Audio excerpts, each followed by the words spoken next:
Okay. So here's the question, which for you was 6.2, number 9. Um, and so let's take a look. So it gives you 12 data values, 12 randomly selected high school senior scores.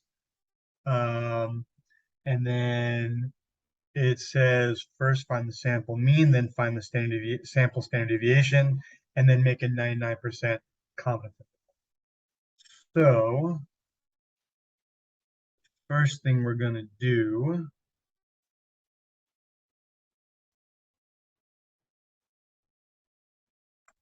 all right. So first, the easiest thing is to use the technology to calculate this. So I'm just going to I'm going to type in my data so I have it. And again, so I'm doing this in software that's on my computer. You can do exactly the same procedure using Excel, using Google Sheets.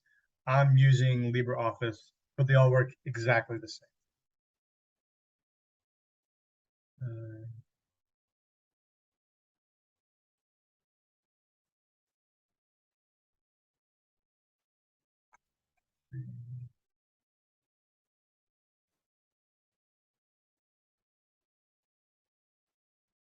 okay, so those are my 12 data values. So now I'm going to find the average. So I type equals average, open parenthesis, highlight my data, click enter, and that is the average from my data. To find the standard deviation, equals STDEV, open parenthesis, highlight my data, click enter. That is the standard deviation for my data. So X bar, let me just double check how many decimal places did it want.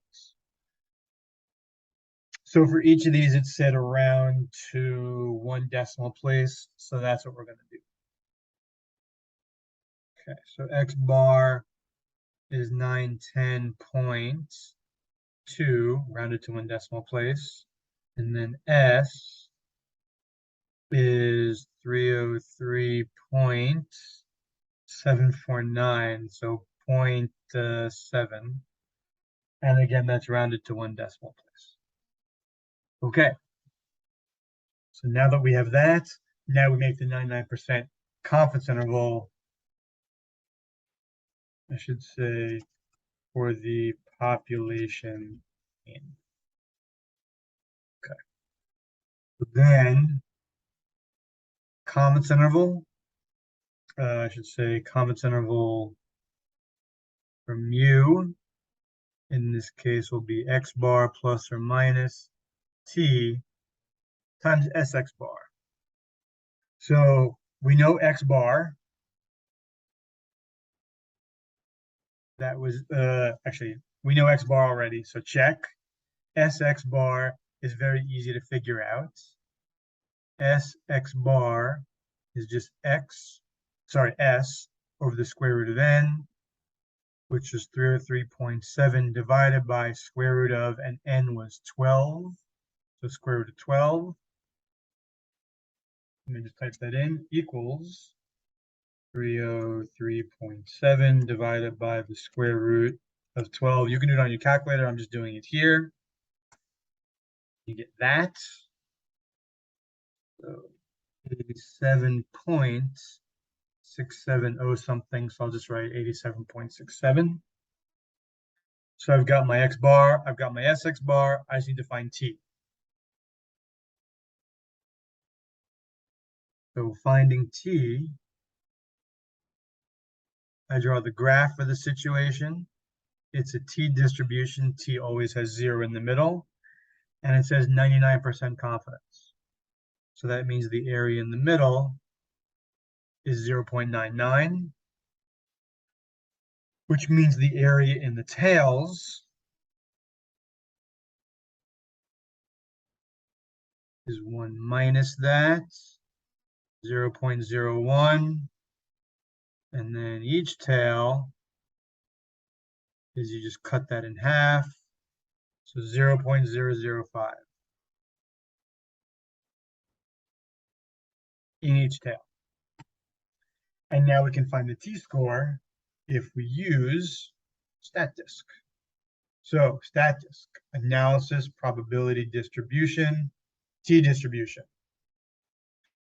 So first of all, we need the degrees of freedom. So let's jot that down. The degrees of freedom for the t-distribution is n minus 1. In this case, 12 minus 1 is 11. So degrees of freedom is 11. And we know, and then it says area to the right of the t-score. Looking at our picture, we know that that's 0.005. Click evaluate. Ta-da, there's the t-score. 3.105805.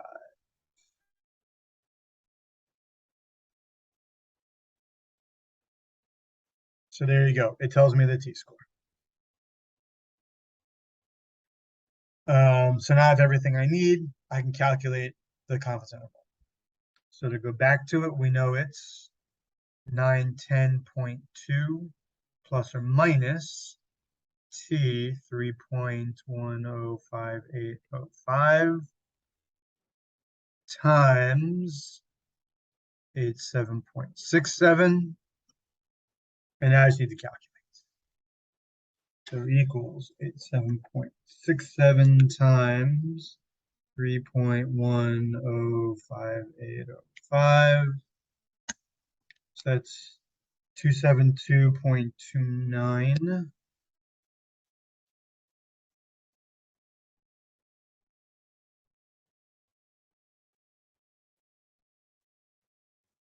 And now I have to do the plus and the minus.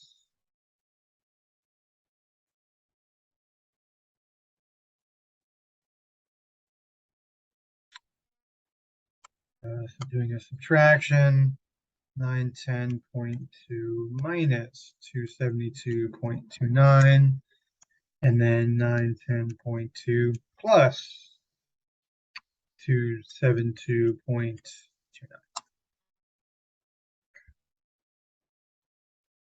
637.91, 1182.49.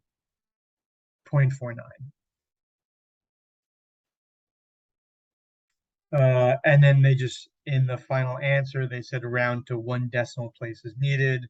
So we can do that.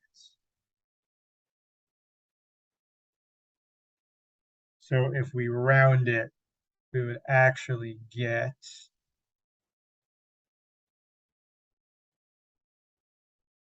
that.